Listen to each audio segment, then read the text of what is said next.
बोलो सच्चे दरबार की जय। आइए भक्तों, एक बहुत ही मार्मिक कथा है जिसका हम शीर्षक रख सकते हैं सबक। यानी हम कुछ करते हैं, उससे हमें क्या सबक मिलता है, क्या सीख मिलती है। आइए उसी संबंधित एक प्रसंग की तरफ चलते हैं। पूर्व काल की बात है। एक औरत अपने परिवार के सदस्यों के लिए रोजाना भोजन पकाती थी और एक रोटी वहाँ से गुजरने वाले किसी भी भूखे के लिए पकाती थी और उस रोटी को खिड़की के सहारे रख दिया करती थी, जिसे कोई भी ले सकता था।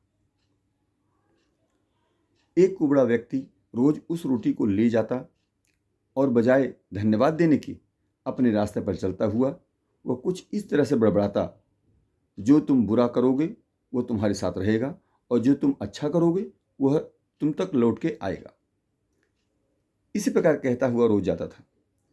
दिन गुजरते गए और ये सिलसिला चलता रहा। वह कुबड़ा रोज रोटी लेकर जाता और इन्हीं शब्दों को बढ़ाता, जो तुम बुरा करोगे वो तुम्हारे साथ रहेगा और जो तुम अच्छा करोगे वह तुम तक लौट के आएगा। वह औरत इसकी इस हरकत से तंग आ गई और मन ही मन खुद से कहने लगी कि कितना अजीब व्यक्ति है, एक शब्द धन्यवाद का तो देता नहीं है और न जाने क्या क्या बड़बड़ाता रहता है। मतलब क्या है इसका। एक दिन क्रोधित होकर के उसने एक निर्णय लिया और बोली, मैं इस कुबड़े से निजात पाकर रहूंगी। मन में इस तरह से जब आदमी के कुहाव आता है, यानी बुरे विचार आते हैं, बड़ा गलत होता है। लेकिन जब परमात्मा की कृपा होती है तो बच भी आता है। उसने मन में निर्णय लिया, कहती है कि मैं इस कुबड़े से निजात पाकर ही रहूंगी।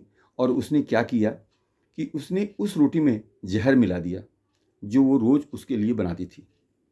और जैसे ही उसने रोटी को खिड़की पर रखने की कोशिश की कि अचानक उसके हाथ कांपने लगे और वह रुक गई और वह बोली, हे भगवान, मैं ये क्या करने जा रही थी।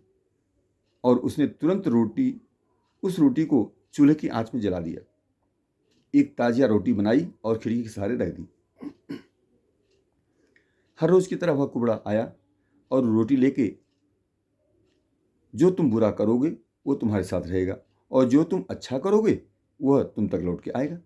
इस प्रकार बड़बड़ाता हुआ चला गया, इस बात से बिल्कुल बेखबर कि उस महिला के दिमाग में क्या चल रहा है। उसको तो कुछ नहीं पता, जैसे रोज लेके जाता था उस तरीके से आज भी उसने किया। हर रोज की तरह जब वो महिला खीके पर रोटी रखती थी तो वह भगवान से अपने पुत्र की सलामती और अच्छी सेहत और घर वापसी के लिए प्रार्थना करती थी, जो कि अपने सुंदर भविष्य के निर्माण के लिए कहीं बाहर गया हुआ था। महीनों से उसकी कोई खबर नहीं थी। ठीक उसी शाम को उसके दरवाजे पर एक दस्तखत होती है। एक दस्तक हुई और वह दरवाज़ा खोलती है और भौचक्की रह जाती है। अपने बेटे को अपने सामने खड़ा देखती है। वह पतला और दुबला हो गया था। उसके कपड़े फटे हुए थे और वह भूखा भी था। भूख से वह कमज़ोर हो गया था। जैसे ही उसने अपनी माँ को देखा, उसने कहा, माँ, यह एक चमत्कार है कि मैं यहाँ हूँ। आज जब मैं घर से एक मील दूर था, मैं इतना भूखा था कि मैं गिर गया। मैं मर गया होता, लेकिन तभी एक कुबड़ा वहाँ से गुजर रहा था। उसकी नज़र मुझ पर पड़ी और उसने मुझे अपनी गोद में उठा लिया। भूख के मारे मेरे प्राण निकल रहे थे। मैंने उससे खाने को कुछ मांगा। उसने निसंकोच अपनी रोटी मुझे यह कह करके दे दी कि मैं हर रोज़ यही खाता हूँ, लेकिन आज मुझसे ज़्यादा ज़रूरत तुम्हें है। सो ये लो और अपनी भूख को तृप्त करो। जैसे ही माँ ने अब उसकी बात सुनी, माँ का चेहरा पीला पड़ गया और अपने आप को संभालने के लिए उसने दरवाजे का सहारा लिया। उसके मस्तिष्क में वह बात घूमने लगी कि कैसे उसने सुबह रोटी में जहर मिलाया था। अगर उसने वह रोटी आग में जलाकर नष्ट न की होती तो उसका बेटा उस रोटी को खा लेता और अंजाम होता उसकी मौत।